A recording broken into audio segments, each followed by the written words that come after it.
দ্বাদশ জাতীয় সংসদ নির্বাচনে কোনো বিদেশি শক্তির প্রভাব ছিল না। আওয়ামী লীগ কোনো বিদেশি শক্তির প্রভাবও অনুভব করেনি।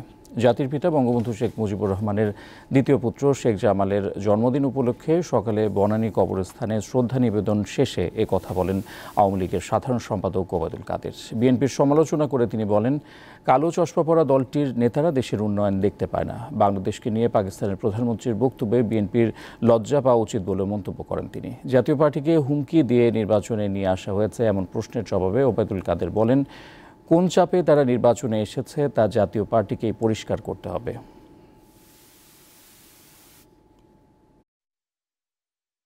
বাংলাদেশে 42% লোক ভোট দিয়েছে।